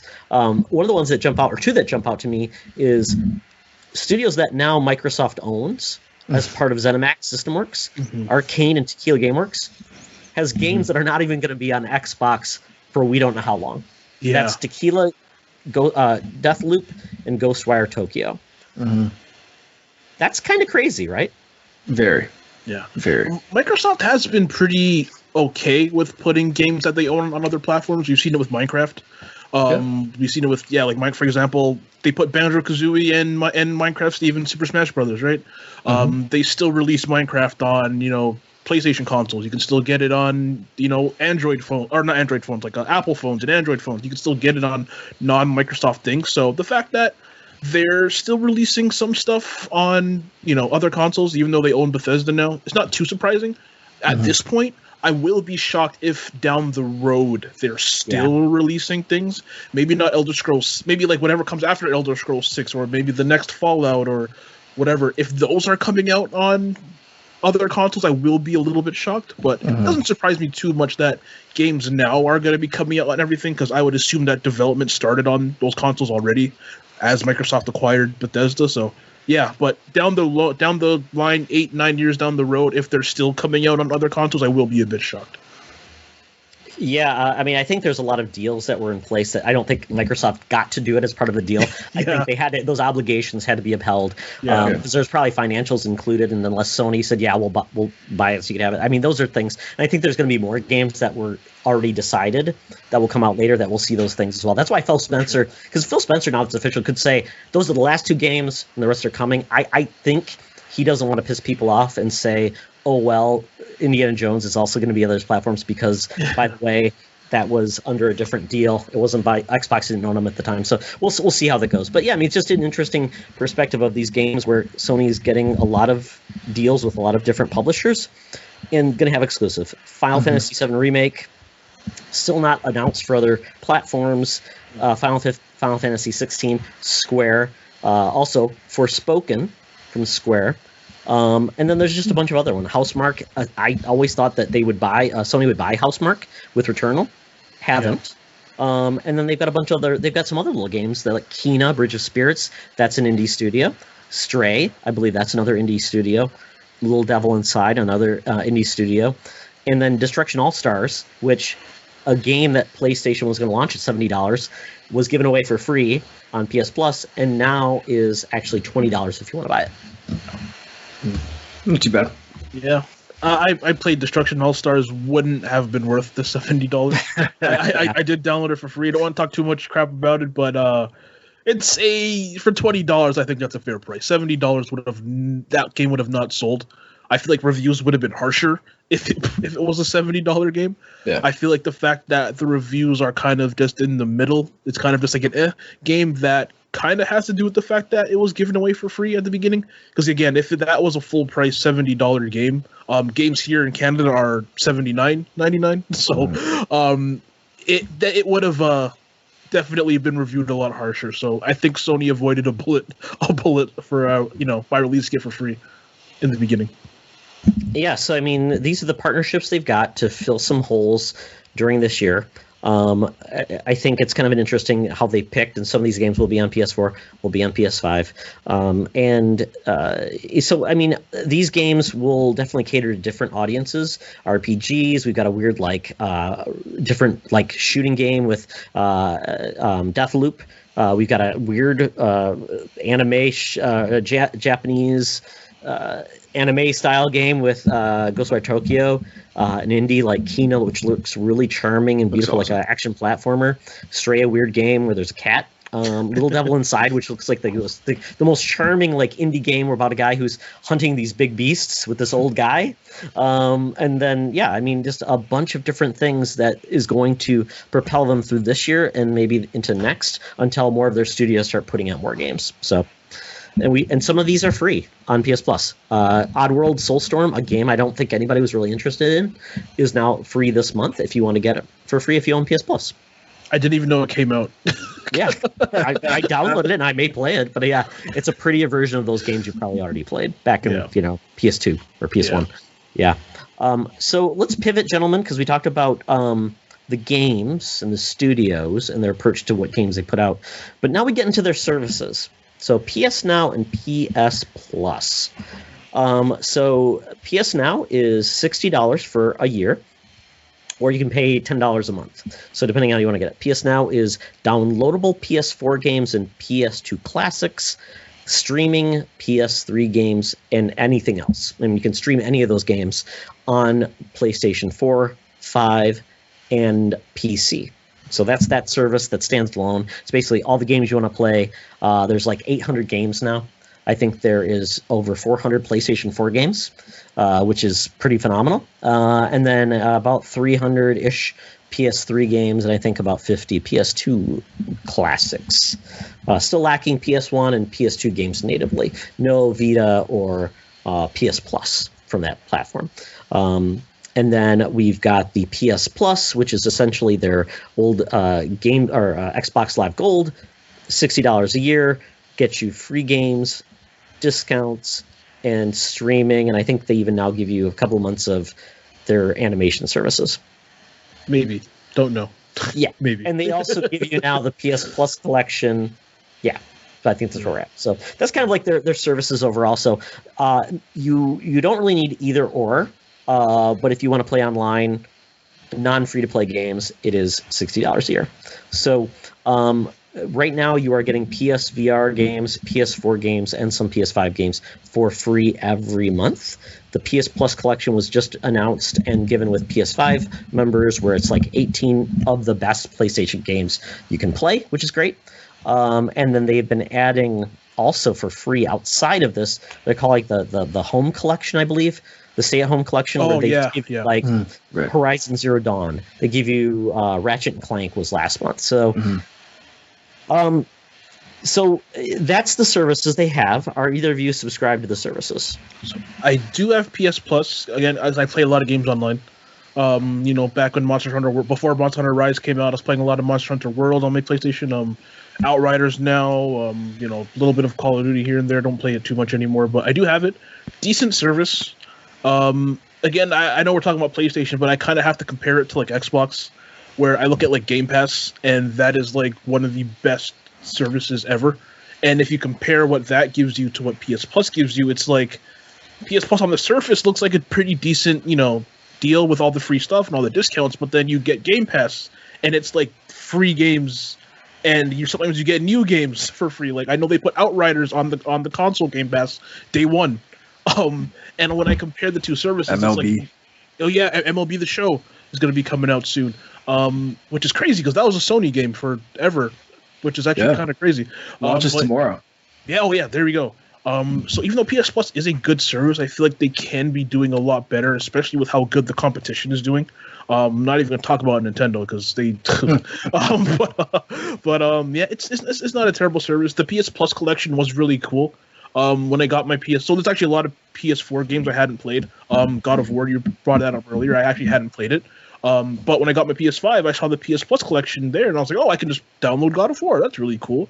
I know, like, Days Gone, Persona 5, the Crash trilogy is there. Like, a whole bunch of really decent stuff is there. So it is a really decent service for the price.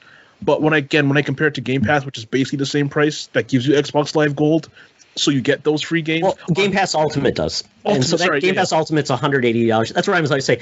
So to get everything, you do need Ultimate, which is $180 a year. Yeah. PS Plus is only $60. PS Now is $60. So you combine the two, PS Plus, PS Now, $120. It's still less expensive. But yeah, there's benefits to both. And that's where I would say Xbox Live Gold pales in comparison. Yeah, for sure. It's the same price, and you get far less. And PS or Game Pass also Game Pass is just the game, so it doesn't include the streaming. It doesn't have online gaming, so it's a mix. So it's really hard to make an apples to apples. Very. Yeah, and Sony does not put its games day and date on PS Now or PS Plus, except for those weird offs. So yeah, it's an interesting mix, and people have, and fun fact, PS Plus has been around how long, gentlemen? 2005 or 6, whenever the PS3 came out, right? It launched a little bit after that because PS3 did not have a paid online service. Oh, right. I forgot. Yes. Yeah. PS Plus was just a extra value service. Like, you got discounts and you got some games. Yeah. How old is PS Now? I have no idea. PS Now is fairly recent, isn't it? I think that's what I would guess. Just a little after PS4, so maybe like 7 years. Yeah, right? I'd say PS Now is launched 2014. Okay. Yes, and that came out of the Gaikai deal they had back in the day. Right. And fun fact about PS Now, originally you could rent games on it, and it was ridiculously expensive. Yeah. The service launched at like $240 a year. Mm-hmm. Only streamed, and really only had PS3 games at the time. So that was my first experience with PS Now, and that was, when it first came out, and I think I rented one of the older God of War games, and the streaming was terrible, and I have a pretty strong internet connection, so it was one of those like, you don't get a second chance at making a first impression kind of deals. So for me, and again, I'm the Xbox guy. So when I compare the streaming, which if you missed the news, Xbox is launching xCloud streaming on iOS devices and browsers tomorrow, along with MLB The Show. Beta tomorrow, it's a slow rollout, so they're going to be sending invites. Fingers crossed that I'm one of them. But yeah, so I'm hoping to be able to play on my iPad, my phone, my computer, everything on Xbox. But my experience of playing this streaming game on the PlayStation was such a terrible experience. Yeah. That I just kind of was like, okay, well, they're not getting any more of my money, and I'm hoping that it's a better service now. So I'd love to hear from people that actively use this, and not the download portion. Obviously, a download's going to be good, but I'd love to hear how Sony's doing and playing catch up on streaming, because Xbox is just diving right in, and I don't know if Sony, if that's a big part of their kind of thing, or did they pivot to be like, you can download a bunch of PS4 games and stop complaining, Mark. Well, I can tell you, because my PS Now is actually going to expire, so I'm going to try some more games. I had not played the PS3 Ratchet & Clank Into the Nexus, or whatever it's called. It ran fantastic on my PS5, just streaming. on my PC for some reason ran like crap. So I don't understand what the rationale is, why it performed better on one than the other. But it was great. It was a really good performing online streaming game. Now, if I'd been playing maybe like a first-person shooter or a fighter, it might be different. But it is kind of a nice way to play like PS2 classics and things like that, streaming. Not, you just get right into it. You don't have to worry for it to download, all those things. So it was a nice experience, and it really just let me try some games very quickly. So it's not perfect, and this is where I think this is why Xbox has taken so long to get their streaming right, because to your point, Mark, if this is going to be your first experience, if it sucks, people are like, screw that, I'm moving on, I don't want to do that. So it makes sense. And it's different when Microsoft, who makes their bread and butter right now on their Azure servers. So Sony, even to try to compete, as we talked about, Mark, Microsoft's almost worth $2 trillion. Sony is worth $140 billion. For them to even think about being a streaming service is kind of like laughable, because even Nintendo, who's tried some streaming things, doesn't do it themselves. They have a partner with to do it. So I don't know where the streaming part will go, but if they can partner with a Google or an Amazon services to have their backbone, I could see a much better service. And they used to be on Android devices. I'm not sure if they're there anymore. But that would be something that could improve. But I think everybody's the feedback that we've gotten, Sony really needs to change something, because both of their services are really old. They don't publicize them, even though I'd say they're very good value. The fact that PS Now used to be streaming only and $240 a year, now it's $60. Downloadable games, has a bigger library that you can essentially play than Game Pass for $60. So why is no one talking about it? Everyone talks about Game Pass. Because Sony doesn't talk about it. And Sony's done a horrible job. I mean, you can play Avengers right now for free on PS Now. Download it, play it. I didn't even know you can download games on PS. I thought PS Now was just straight streaming. I didn't even know that. And I've owned PlayStation stuff forever. And I just thought it was straight streaming. And kind of what Mark said, I had a very bad experience with my first time. I had PS Now on my PlayStation 4. I don't remember. I played Street Fighter or something. Terrible. Absolutely terrible. And I have decent internet. You brought up the point, Mark, Todd, where fighting games on that service are like really kind of iffy, because you need precision. You need like precise, inputs and stuff like that. So my first experience with PS Now was like, this is garbage. I regret paying for this, never touching it again. And I never paid attention to it. But yeah, since Sony never actually advertises it, I didn't even know you can download games. So it's like they're not even trying to push it anymore. Yeah. Mm-hmm. Yeah, and they do have some cool games. They had Grand Theft Auto on the service for a while. I think they had Red Dead Redemption 2 on the service. And PS Now, if you can get the streaming to work, like I said, it works well on my you can play a lot of great PS3 games too. I was playing Resistance, and it played great on my PS5. So who knows? I mean, I'm hoping it improves, but they need to work on that, because really that's the only way that those games can still live on a modern piece of hardware. So that's a big gap. So the question becomes, how do they pivot and make this service successful? I said combine them both, call it PlayStation All Play, and charge $100 a year. Yeah, it's cheap enough. You undercut Xbox by almost $100 a year, and you have essentially, you say, oh, you've got 300 games in Game Pass, you've got 400 PS4 games, and it's only growing over time. And essentially, they're not day and date, but quite honestly, the thing that drives me nuts when we talk about Xbox being day and date, Xbox has only launched like 3 games in the last 18 months, and they haven't been AAA. So Xbox has been putting a lot out there, because they're like, right now, our games that we have aren't creating buzz, and that's why they created that service. So they're letting their third party, and they're being very aggressive on their pricing, and getting in games like Outriders, and I'm curious how much they paid for the show. I really am. Same. Because MLB's publishing that, but Sony developed it. Yeah. So, and they has to be part of the deal with the developer. So I wouldn't be surprised if Sony made $400 million on that deal. Yeah. And to me, that's free money. I mean, essentially, and it's getting the game out there, so more people are going to buy it. So just like when Game Pass gets more sales on that, you're going to get more sales on the show, and they're going to make more money, which Sony makes a part of. So I think it's interesting. Yeah. Sony's Sony's setting themselves up for to do just that with one of their sequels right now. I just got a notification on Twitter, like literally right now.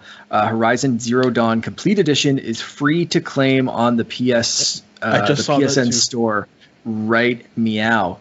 So setting it up obviously for people to play this, get ready for the sequel coming out. So if you missed this one, free on the PlayStation Store. So check that. That's the complete edition, which is awesome because usually a lot of times when you see the free game, it'll be like their standard edition. You want the DLC, you pay for it, whatever. So this is awesome. Yeah. So more value there. Once again, Sony. I would say one thing we haven't heard about is like Sony, how Sony communicates. But I would say I think everyone could tell you that Sony is a horrible marketing company. Terrible. Doesn't know how to do Twitter. Doesn't know how to run a blog. Their podcast is okay, but it's about the same as Major Nelson, where it's just like, hey, Sony's great. Aren't they great? Yeah, they're great. Aren't they great? Yeah. A lot of back padding and things like that. And then their president needs to step away, be a man in the shadows, like Nintendo's president. Yep. When was the last time Nintendo president actually spoke to any of their fans? He doesn't. Ever since Iwata passed, they've basically just said, okay, president, go back. We're not even going to show you. And they're going to use, in their directs. Now they use the developers or like the directors of the games to introduce the games instead of, the president doing everything. I feel like that's good. And Sony definitely, I agree with you, definitely needs to take a page out of that book and have the president take a bit of a step back.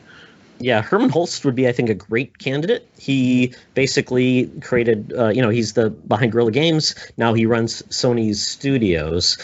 So he's the guy behind the games and he's a developer, just like Phil Spencer. So it would make sense that he's not the money guy, but he's definitely the creative guy. So we shall see. I did read something interesting about not Nintendo's president overall, but the Nintendo America president, so Doug Bowser, which is awesome because Bowser's running Nintendo. But they're also, so Bowser and Nintendo are suing another Bowser. Ooh. So Bowser Jr.? Gary Bowser. Yeah. Gary Bowser. Leader of a Switch hacking group, Team Executioner.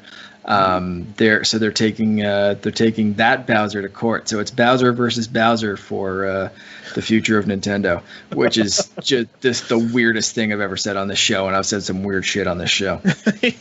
Just wait until they get the hair guy named Koopa, right? Yeah, Koopa. That's their defense lawyer. Yeah, exactly.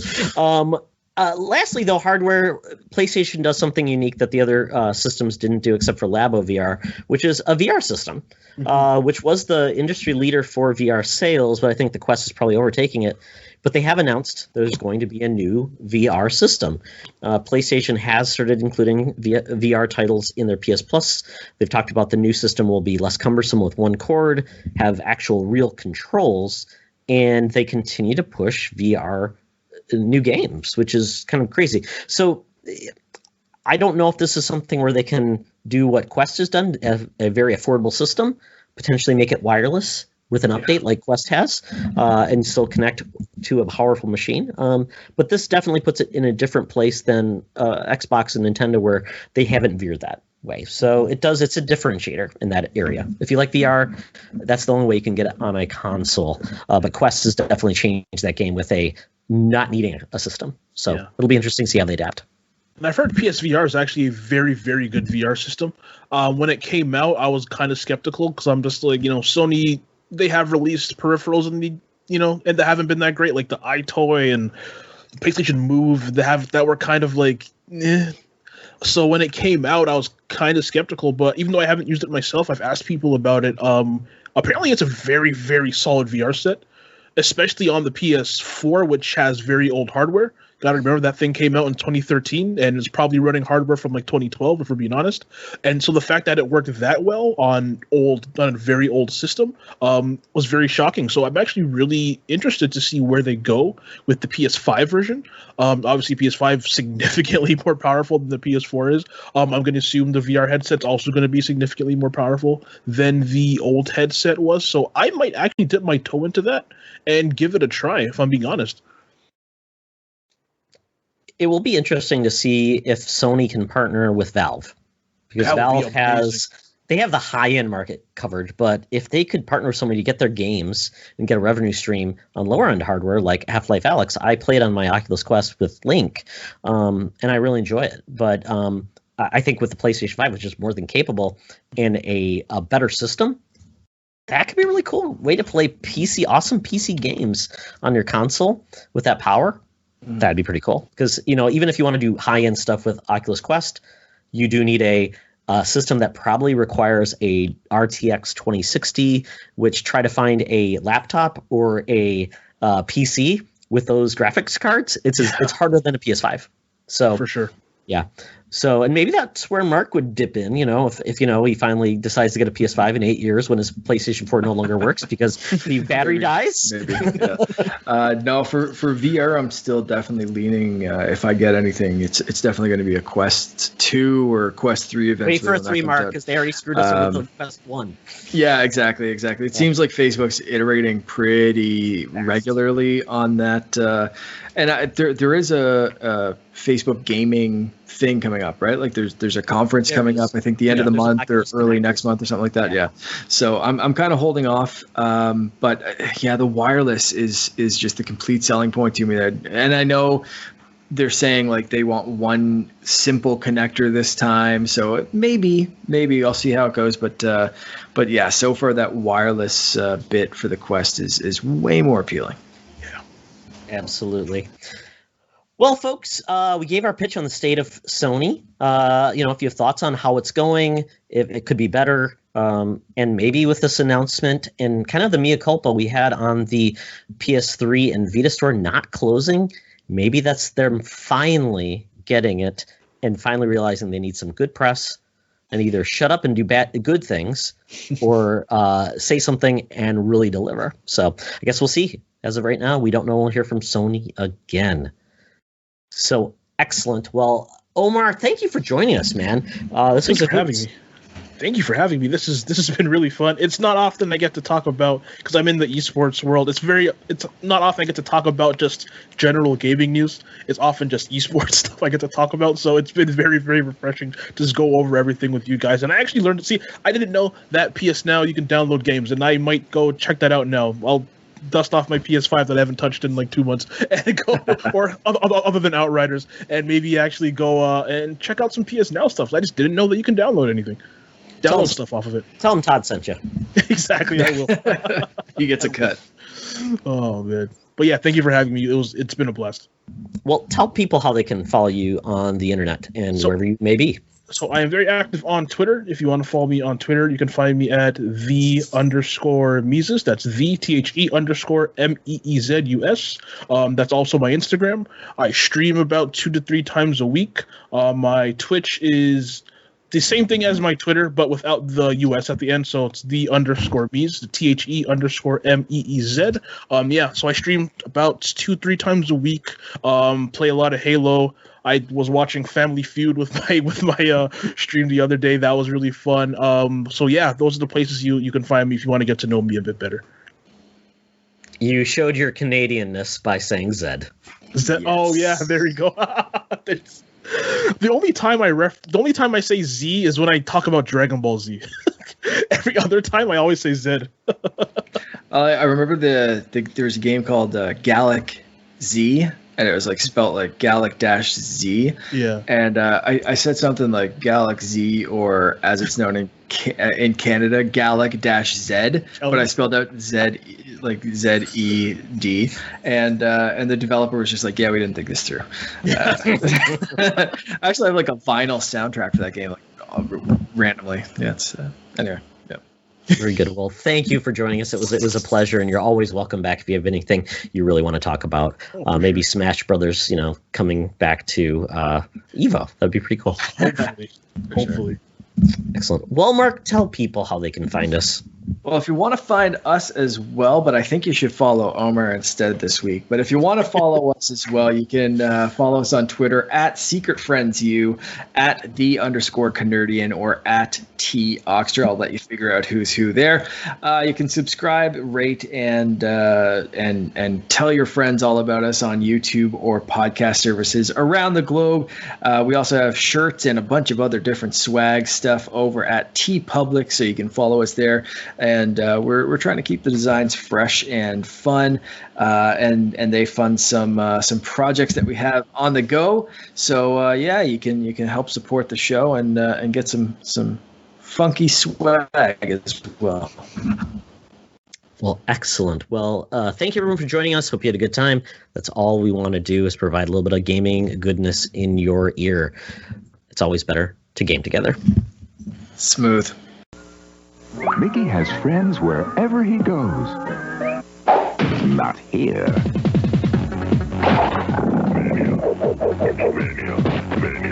No Goofy.